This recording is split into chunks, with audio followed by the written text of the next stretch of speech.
A sumar a Álvaro Elizalde, presidente del Partido Socialista, que lo tengo en pantalla, y también a Jimena Osandón, diputada.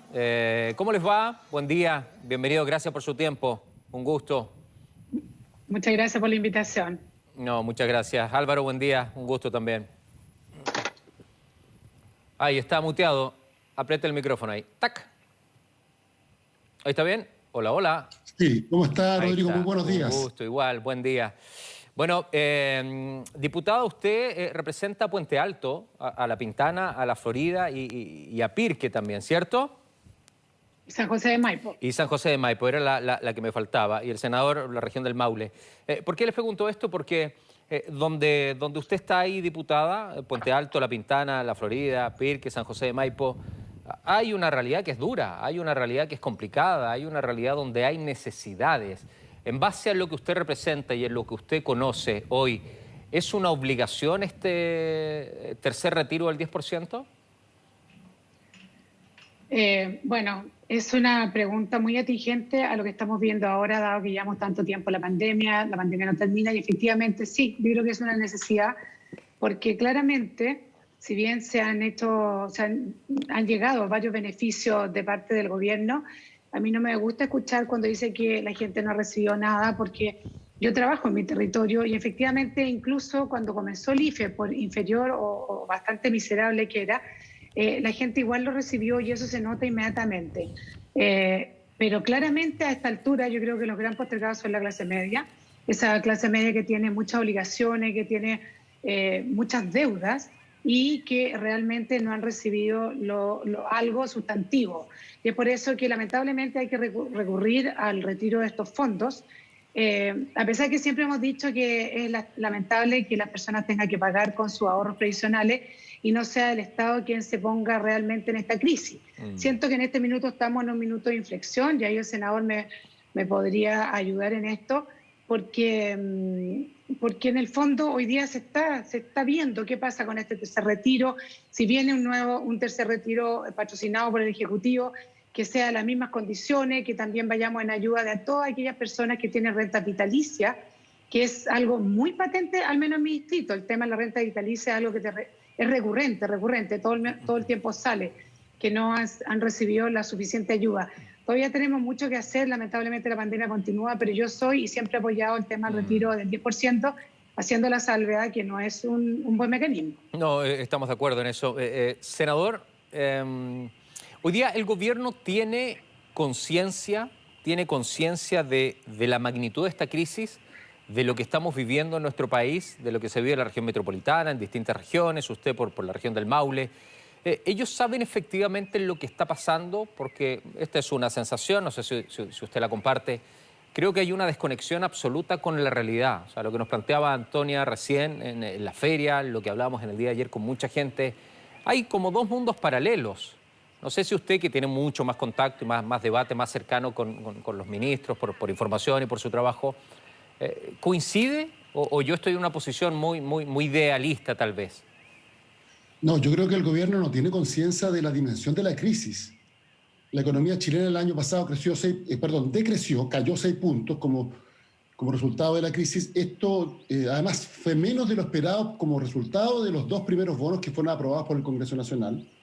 Y se está viendo una situación muy dramática, con personas que tienen que cumplir medidas de aislamiento físico, que no pueden salir a trabajar y que no tienen ingresos suficientes.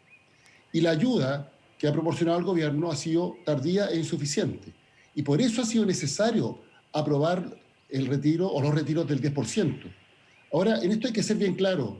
El tercer retiro fue aprobado por el Congreso Nacional, es decir, el Parlamento ya hizo su pega. ¿Por qué no se hace realidad? Porque el presidente de la República es quien se opone a su promulgación y de hecho ha requerido el pronunciamiento del Tribunal Constitucional para declarar inconstitucional esta reforma constitucional. Okay, ¿y por qué se opone? Bueno. ¿Por qué se opone? Porque diputados, diputadas, el Congreso hizo su pega y ganó por paliza. O sea, acá sin eufemismo, ganó por paliza. ¿Y por qué se opone? ¿Qué razón tiene? Y se lo voy a preguntar de inmediato a la diputada para saber, bajo su perspectiva, ¿por qué se está oponiendo hoy? Bueno, formalmente... Sí, para seguir la línea con el senador, por favor. Perdón, sí. No, senador. Ya, gracias. El gobierno lo que ha señalado es que formalmente una reforma de esta naturaleza se debe realizar a través de una ley con patrocinio del presidente de la República. Yo no comparto ese argumento jurídico.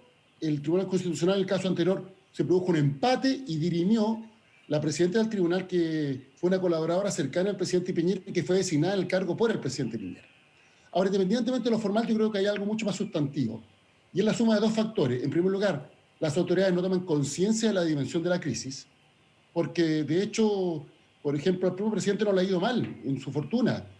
Los llamados chilenos súper ricos han tenido un aumento de su patrimonio en el contexto de la crisis. Entonces, obviamente, desconocen lo que es la realidad de la clase media y los sectores vulnerables.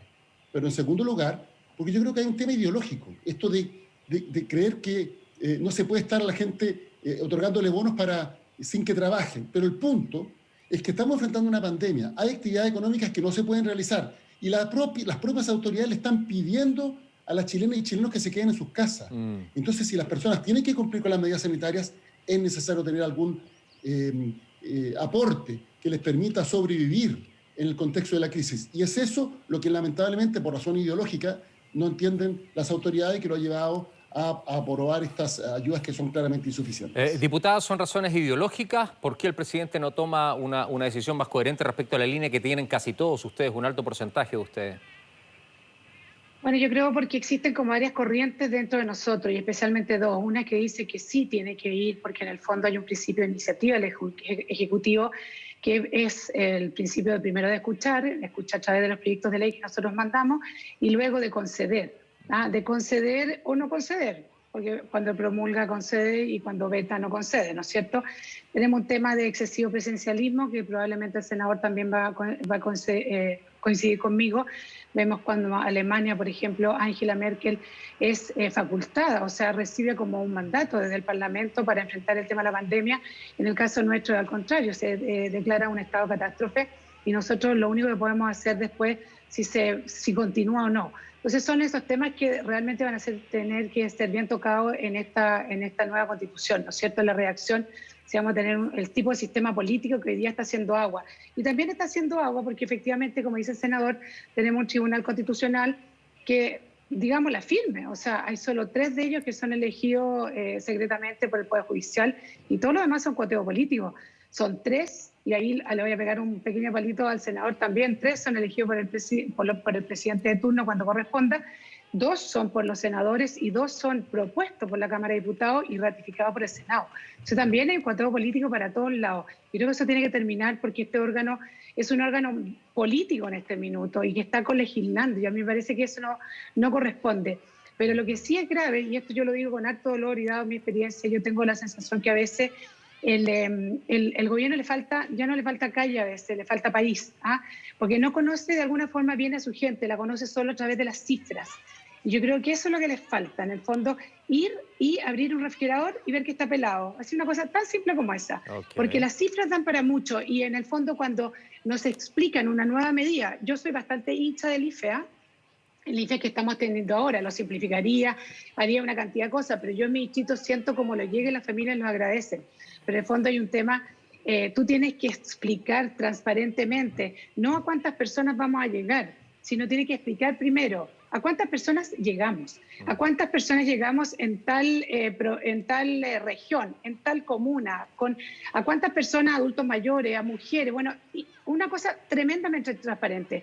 Y cuando la gente sienta eso y lo vea, y realmente se dé cuenta, ahí pasamos a explicar la nueva medida. Y sin complicaciones, y sin enredos, porque diputada. Porque el que explica se complica. Exactamente. Déjame ir con territoriales. Exactamente. Voy a ir a la feria para que ustedes también escuchen a nuestra población. Antonia Kohler, ¿alguna pregunta para que tengan para el senador o para la diputada? ¿Algún tema que quieran exponer ahí, por favor? Antonia.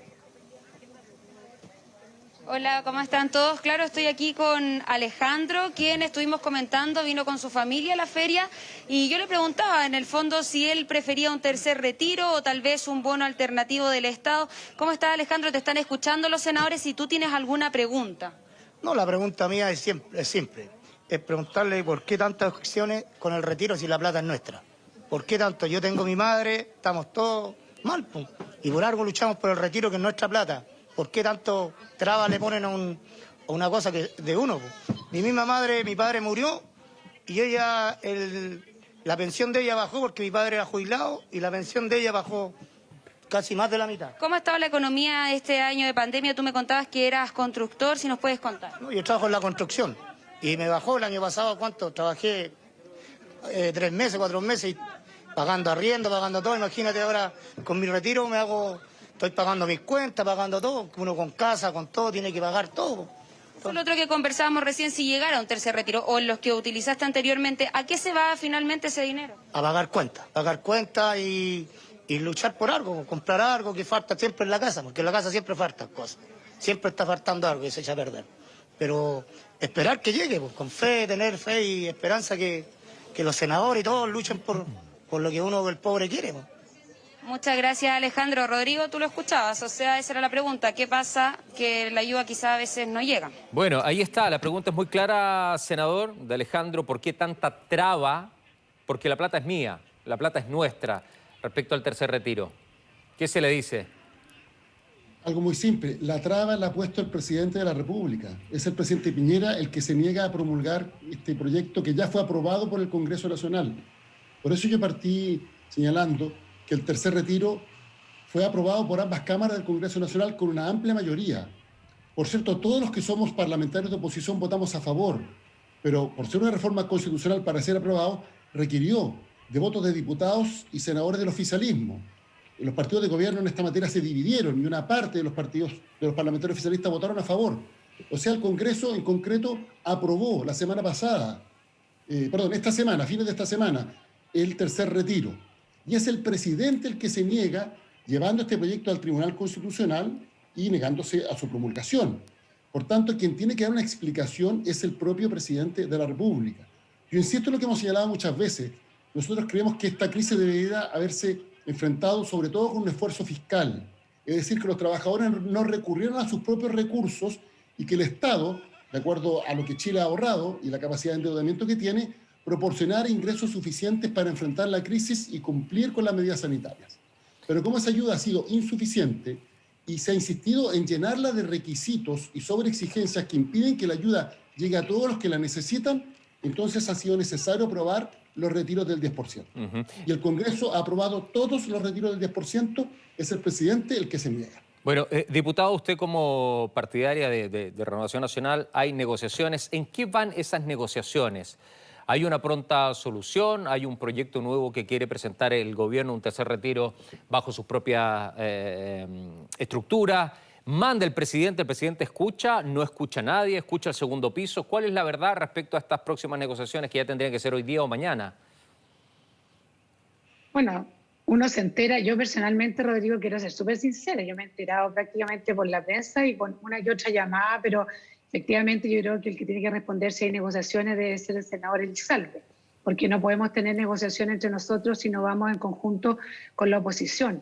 Ahora, a mí lo que me preocupa es lo personal, que hemos puesto nuestro capital político, hemos defendido el retiro del 10%, teniendo claro que esta cuenta la va a pagar alguien después. Don Alejandro que nos habla ahí, habla de la baja pensión de su madre, pero él tiene que saber que cuando retira su 10% es pan para hoy, pero menos pan para mañana también. Alguien va a tener que solucionar cómo se reponen esos fondos. Lo que a mí no me gustaría es que quedáramos en nada, o sea, que se vaya al Tribunal Constitucional, que exista un voto dirimente, que no siga adelante, y la gente, que en el fondo el que paga el pato, se queden sin nada, sin ningún proyecto, ni presentado por el Ejecutivo, ni el que nosotros hemos avalado en el Congreso. Eso sería lo grave y lo delicado, dada la situación. Fíjate que a la gente se le olvida que esto es tremendamente excepcional. Excepcional. Claro. Entonces, cuando te dicen que el tema de la Constitución para allá, la Constitución para acá, tal vez, bueno, vamos a tener que hacer un apartado en la Constitución donde hablemos de la pandemia o estas cosas realmente que son excepcionales. Porque no podemos tener, está claro que este marco jurídico en este minuto nos quedó absolutamente estrecho y es por eso que se ha tenido que recurrir a este tipo de iniciativas. Y la gente, diputada, necesita la plata y la solución ayer, antes de ayer. Sí, ese es el problema, ese es el problema. Lo mismo que te dije yo. Absolutamente. ¿Qué dijo don Alejandro? Tengo que pagar deudas, dijo. Sí, pero exactamente, sí, eso es lo que pasa. Voy a volver de nuevo a la feria con Antonia para una consulta para ustedes. Antonia.